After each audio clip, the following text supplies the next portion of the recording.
So as we said before, when we started lecture 2, I'd like to remind you that the lecture 2, we are dealing with same sound, same spelling, different word, and we talked about the how to compile a dictionary and about the compilers, the people who are responsible for collecting words and put them in a book which is called dictionary. And also the most important thing in dealing with words and how to arrange them in a dictionary, as I said before, according to the criteria of etymology. Historically speaking, the word, the oldest came first, and then the newest, and so on. As I know that the English language is made up of stratum, layers. So let us again, I remind you and myself of the definition of etymology. As I said, definitions are very important.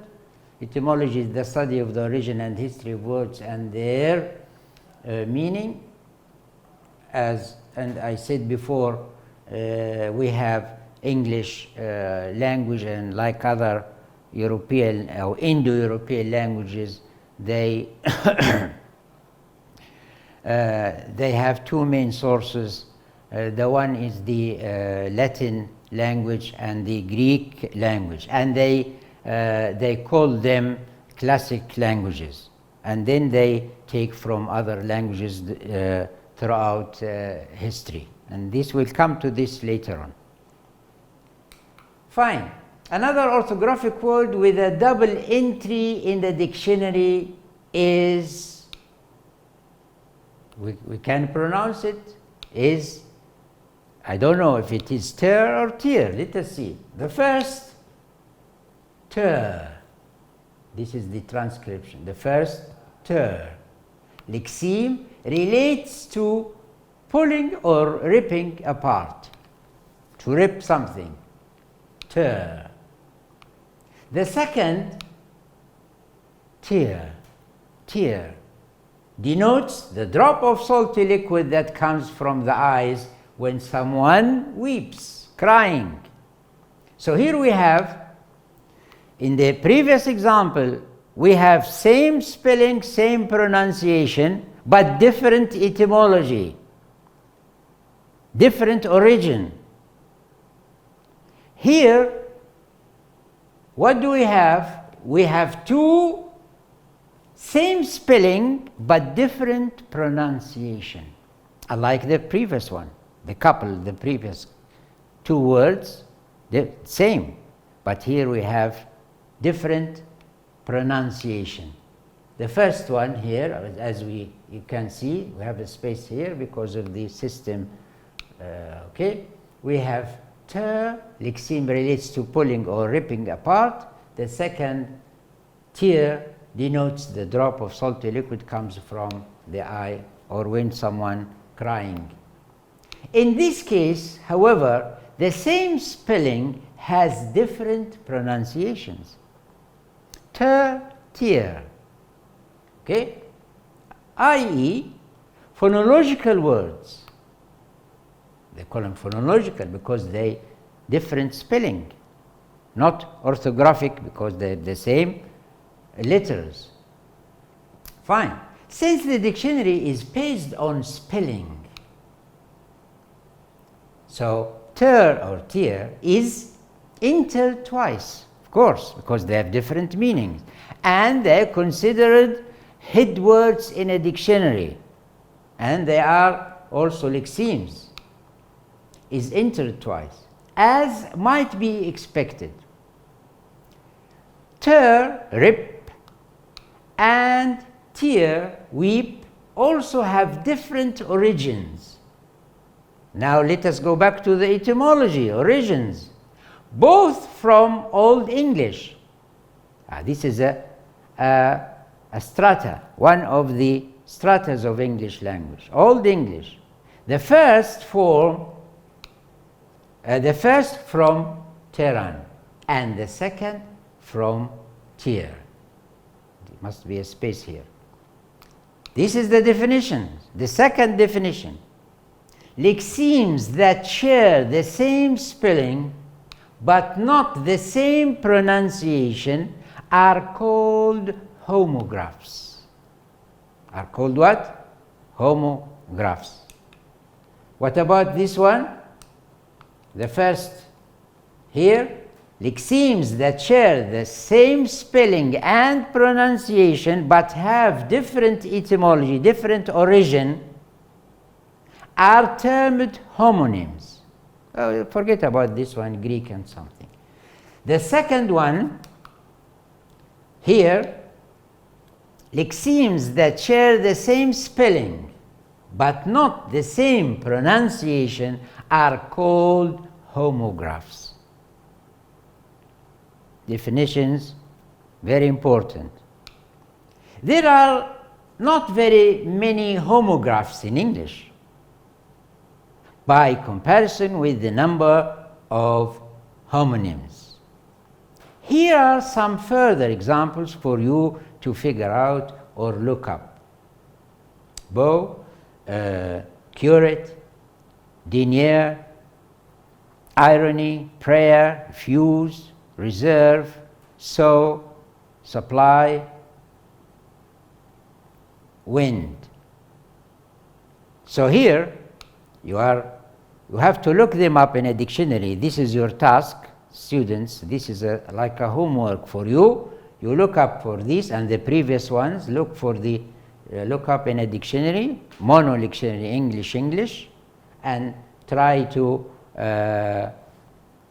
see the meaning of these words. For instance, here, same pronouns are called homonyms. There are same. So here we have wind, for instance. When we say wind, you know the air, strong air, and also can be wind. Wind and wind.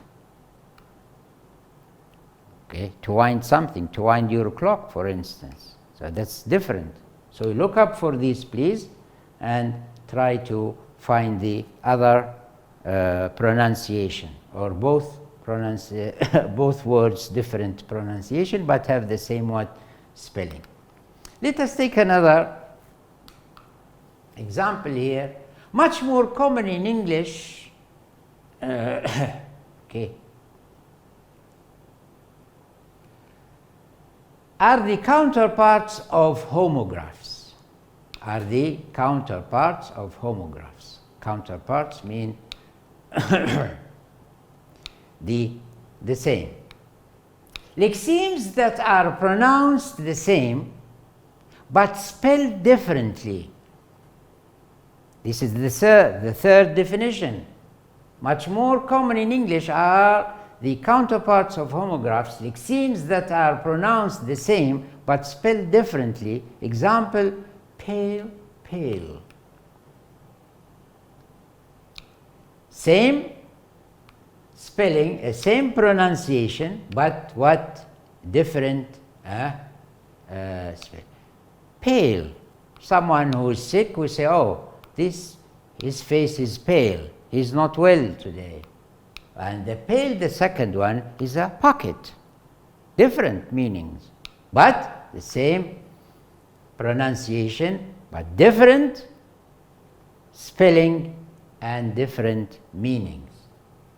These present no problem to a dictionary, since it is the spelling that takes priority. Here we don't need etymology. We are not going to resort to the origin of the word, and we have to look at the origin, and the old one is the first, and then the next one, and so on, according to as I said, to the stratum, to the layers of the English language, which starts from Latin and the Greek as two classical languages. So here we don't need etymology. Or dictionary compilers are very happy because they, according to the alphabetical order, which one is first according to alphabetical order? Which one? Pale, P-A-L-E, or P-A-I? I think P-A-I-E the first. A, B, C, D, E, F, G, H, I, J, K, L. So I before L, because same P, A, but different L, and then we have. So this is the first in a dictionary. This is, we call it head word, comes first, and then comes what? Pale. So nothing wrong in the arrangement in a dictionary. This is obvious, and we don't need any etymology, or we don't need to go back to the history of these two words. Again, this presents no problem to a dictionary, since it is the spelling that takes priority, and each is entered as a head word at the appropriate place in the alphabetical sequence. Fine. So, the definition. Lexemes that share the same pronunciation but not the same spelling are called homophones. I'll repeat, and you need to study this by heart, especially definitions. Lexemes that share the same pronunciation but not the same spelling are called homophones. Here are some further homophone pairs in English. I want you to look up them in a dictionary and try to find the meaning. This is your homework, and this is your task. You have to do this. I'd like to draw your attention that you need to take the handout, or what you call the sheets, and the sheets are available, and you know where, and try start studying what we have just explained, and do your homework, and you go to these these homophones pairs, like poor, poor, so, steak, tote. You will notice that most homophones arise because vowel sounds that used to be pronounced differently, as represented by the spelling, have in the course of historical sound changes come to be pronounced the same. And these changes comes throughout history. We have something called, for instance, you know that English language borrowed from a lot of languages and still borrowing a lot of languages, and borrowing is a feature of the English language. And some of these borrowed words still with the same pronunciation. Others, they betrayed their origin. They what? They betrayed their origin, and they changed according to the English language, and they are now different from their origin. But others, they still there as they come from the origin, from Greek or from Latin or from Anglo-Saxons or from Old English or whatever. We'll come to this later on. Fine. Lecture 3, lexemes and variants. Lexemes and variants. Now we go back to, lexemes. As we said before, we talked about words, and we talked about what? Lexemes. And we said lexeme has the right to be as a head word. Also, lexemes can be more than one orthographic word. As I said before, I'm repeating again. If we say, if we have a verb like, for instance, opened, opening. Which one is the lexeme? Is the pace. So open has the right to be a head word in a dictionary, but not the others, because the others are variants or derived from the base. So lexeme has the right to be there in a as a head word in a dictionary. If you go to a dictionary and say, oh, I'm going to look up for the verb sung, sometimes you won't find it. You have to go to sing in order to see or to look up sung there. So you see sing, sang, sung, singing. So, and also for the regular or irregular verbs, the same thing. Lexemes and variants. If you look up sung, this is okay, in a dictionary, you will find a very brief entry along the lines of past participle of sing. Some dictionaries, they just say, if you go for sung, they say tell you, go back to sing. They don't want to give you any information. And sometimes they say, okay, sung in a dictionary, you will find a brief entry for some dictionaries, the lines of past participle of sing. So you go back to sing. Why? Because sing is the lexeme and it is the head word because it is the base. Okay?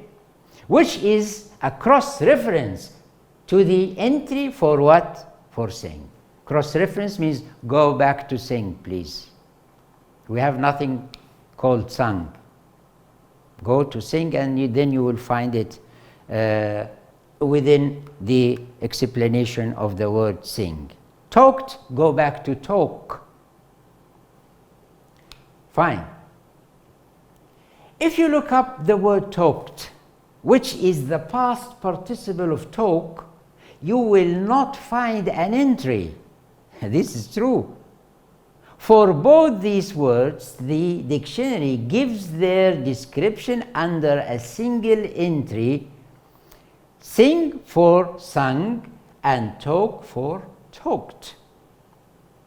You find talk, no? So the lexeme is talk. This is derived from talk, derived past tense, ed for past tense. We have here two, if we see here we have one morpheme, free morpheme, and we have here two morphemes, talk and the ed. This is the free and this is the bound morpheme. Lexemes, free morphemes only. You do not need a separate treatment of sung or talked because what is said about sing or talk is equally applicable to them. So you go to talk and then you'll see, past tense of talk, talk, past participle, talked, present participle, talking. That's it.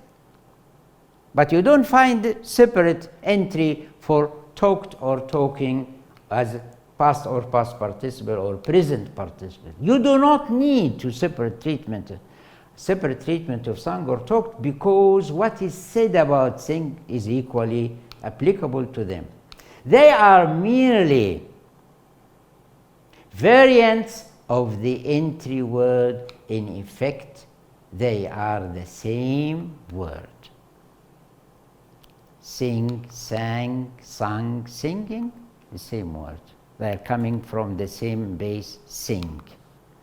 And the only one treated as a head word in a dictionary is the base. You know, in grammar we say the past, perfect past participle. Sing, sang, sung, singing, and so on. So we are talking about the variants, the past participle and the present participle. The lexeme sing, for example, has the following variants: sing, sings, sang, singing, sung. So this is the base, what you call lexeme, and it is the head word in a dictionary. And this is, we have here two morphemes, the free one, sing, and the S bound morpheme refers to present, to third person singular. Present, third person singular, sings. This one, the past, present participle, and past participles. You have to be careful because variants are important and we deal with them later on. So here, this is what we call irregular verb, changes. So verbs regular or irregular. How many variants do we have? 1, 2, 3, 4, 5. The lexeme talk has one variant, fewer.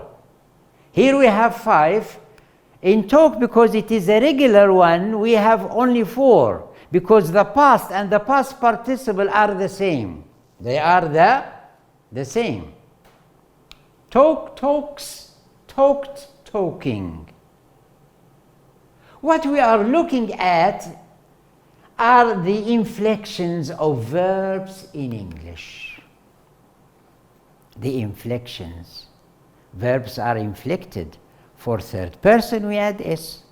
For past, regular, we add D or ED. Irregular, we have to change. So this is, we call the inflection, the bound morphemes that we have. English, base, present tense, sing, talk, third person, singular, present tense, sings, talks, past tense, sang, talked, present participle, singing, talking. Past participle, sung, talked. So here we have the past participle and the past simple the same. Talked here, talked here. Past tense, past participle, same thing.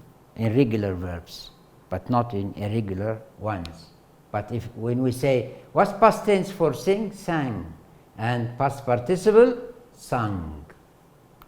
Okay? Sung.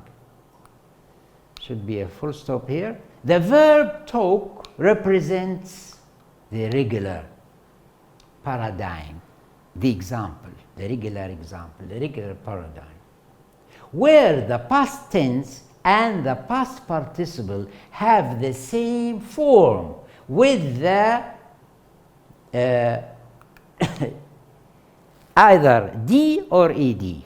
Talk, talked, ED. Like, only D, liked. Okay?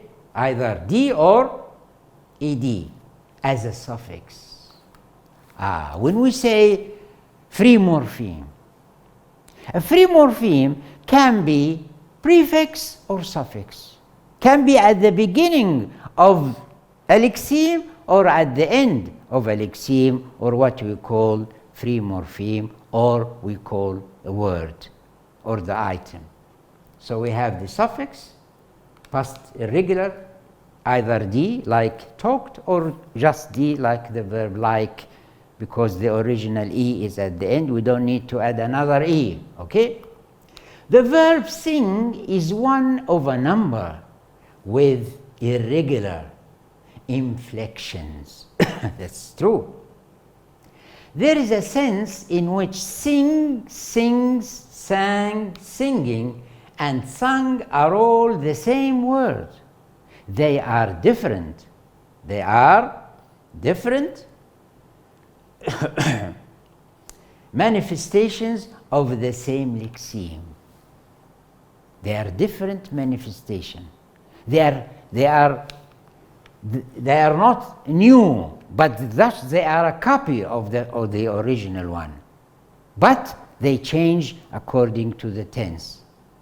Present, sing, third person sings, past sang, past participle sung, present participle singing. So they are only manifestation of the same lexeme. Variants chosen according to the grammatical context of the lexeme. If you write in the past, you use sang.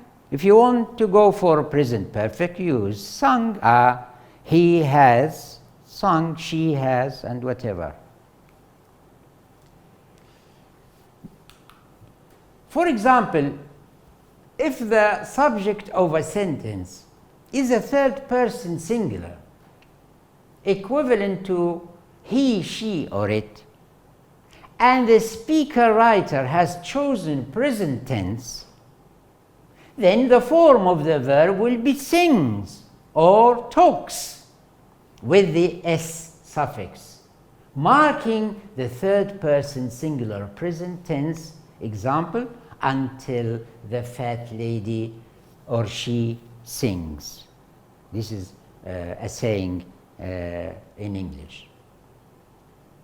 We need a further term to distinguish this type of word,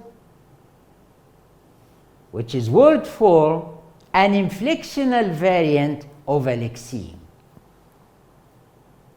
So what we have seen, sing is the lexeme, and the others are the inflectional what? Variants of a lexeme. To illustrate word forms, we have chosen verbs because verb lexemes have more inflections than any other type of lexeme in English, and this is true. As you know, English, unlike Arabic, does not have many inflections. And inflections in English can be seen in verbs. Present, past, past participle, third person, present participle. So here we have to illustrate, to show word forms, we have chosen verbs. Because verb lexemes have more inflections than any other type of lexemes in English. For instance, in adjectives, we have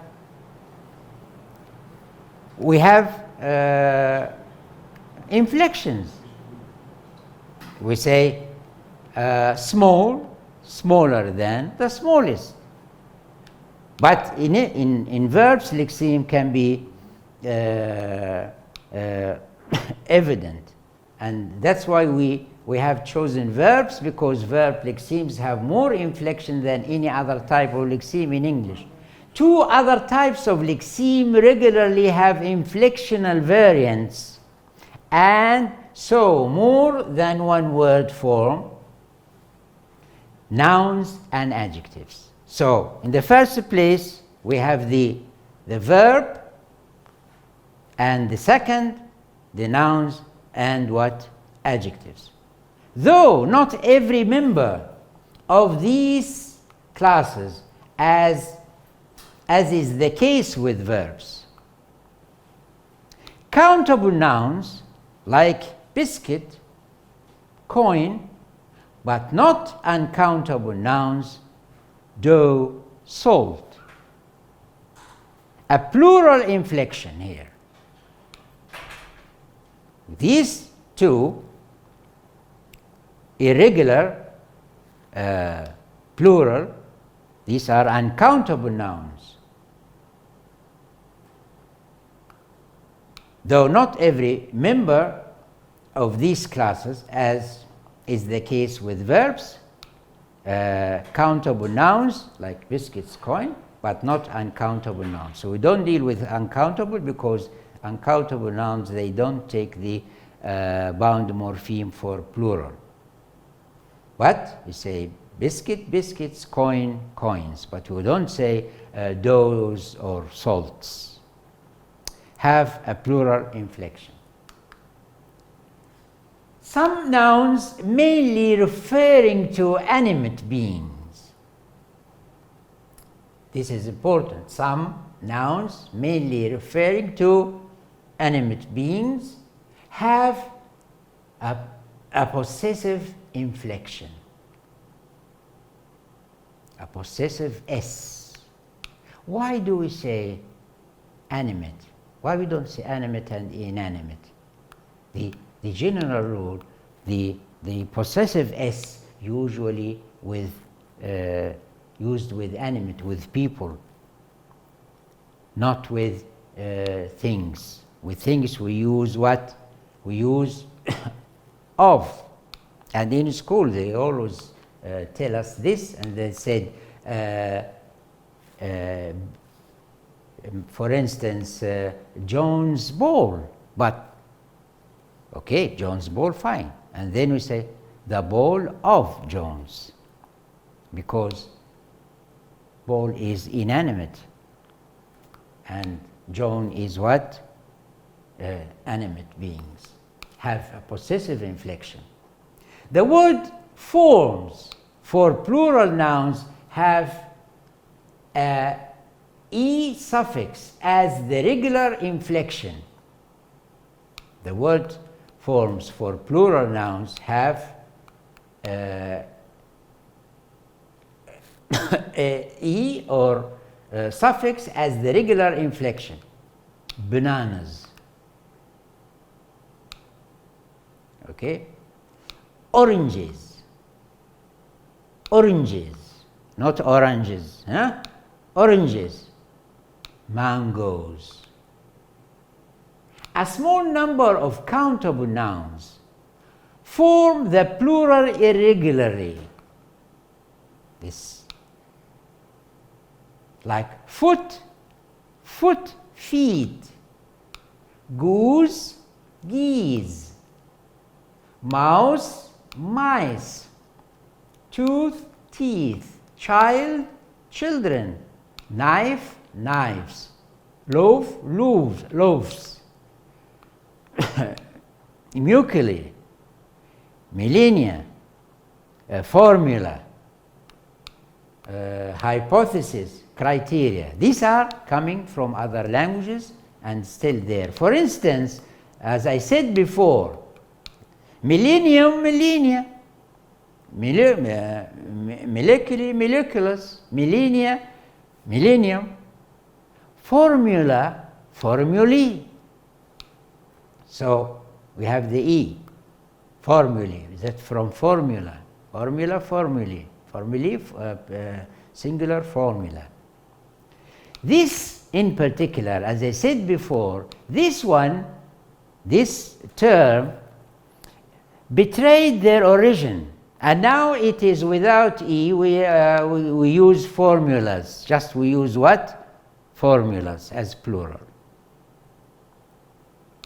like regular English plural.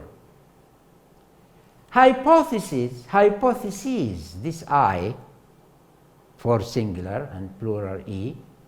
Criteria, singular, criteria plural, criterion singular. The possessive inflection is normally marked in the singular noun by an apostrophe plus S. Example, cats, girls, nephews, and in the plural noun by an apostrophe only, placed after the plural suffix. Example, cats. So we can't say here catses, no. So we have, because now girl, girls, nephew, nephews. So the the comma here represents this S represents singular, represents the plural and possessive, because here we have this apostrophe. Here I'd like to stretch a point here. If the plural S comes, we add a plural S to the end of the noun, then we have to omit the possessive S, as we have here. But if the S is original in the noun, no, we have to add another S, because the S is original. For instance, John's car. John's car. John's S is the S, the last S is original in the noun. So we say Jones's car. We have to add another possessive S. Jones's car. James, James's car, not James only. Okay? This, of course, applies to writing. Also, in speech, the possessive singular adds E or ES. The possessive singular adds E or ES, and so is no different from the plural. So here, this of course applies to writing. in speech, the possessive singular adds, either you add s or you add es. Okay? What is the plural of fox? Foxes. We add es. Okay? Watch. Watches. So we add not s, but es. Okay? The plural and the plural possessive is the same as the normal plural. Example, plural, except where the plural is formed irregularly. Example, that's good. Mice's, children's, and women's. This is a plural, but this is irregular plural. So here you add s like as if it is singular. So child, children, mouse, mice, and woman, women. Okay, women plural. But if you want to go for a possessive s, you add the apostrophe and s. This is fine. Mice, mouse, mice. Child, children's toys. Women's house or babies or whatever. So here we have the base. Example, singular,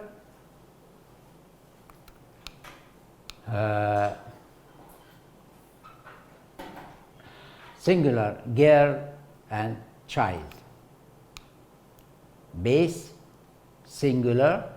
So we have here, sorry because of this space, girl, child. Plural, girls, children. Child, children, and girl, what? Girls. Possessive, singular, girls, and child, what? Childs. Plural, girls, without the s, possessive s, and children's with a possessive s, because this irregular verb, irregular noun, sorry. This is a revision for you. Note that the three inflected forms of girl, the regular paradigm, have the same pronunciation. Some adjectives, lexemes in English, have a comparative and a superlative form. The adjectives concerned are gradable, the one that we can use a comparison with them. Example, long, longer, the longest, quick, quicker, the quickest, small, smaller, the smallest. Rather than ungradable, cannot be compared with, we don't use comparison, daily, yes, daily, mortal, sterile, whatever. Most gradable adjectives, okay, that are one syllable in length can have these forms, as may most two-syllable gradable adjectives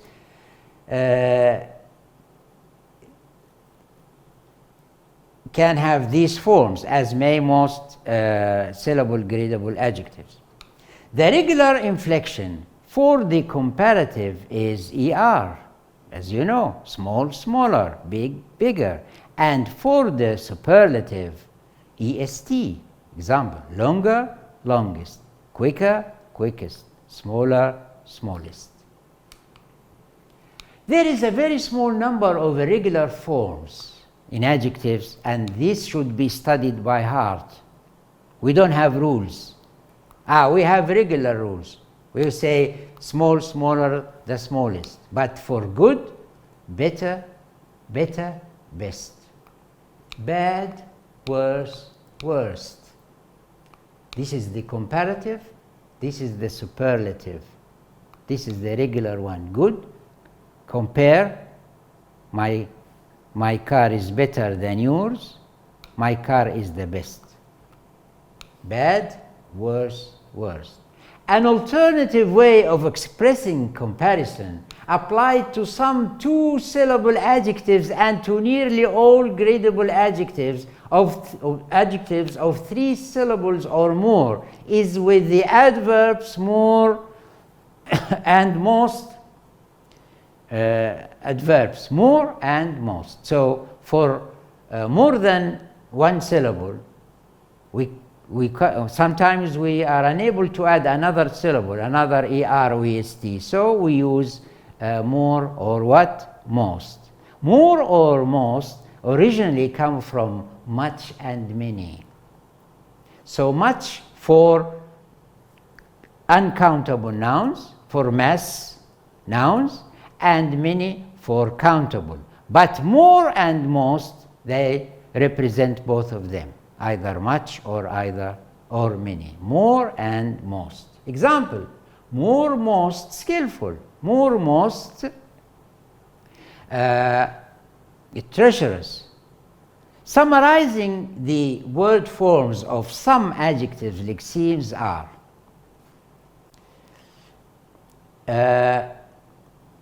base, slow, good. Comparative, slower, better. So good, better, slow, slower. Sorry for the space. Superlatives, lowest, best. Good, better, best. Low, lower, lowest. When one-syllable adjectives do not permit word forms with er, est, it is usually because their pronunciation is somehow awkward. Example, sourer. We can't say sour, sourer. It's a bit difficult to pronounce it. Or wrong, wronger. No. So we go for more and for most because we have some difficulty when we pronounce them.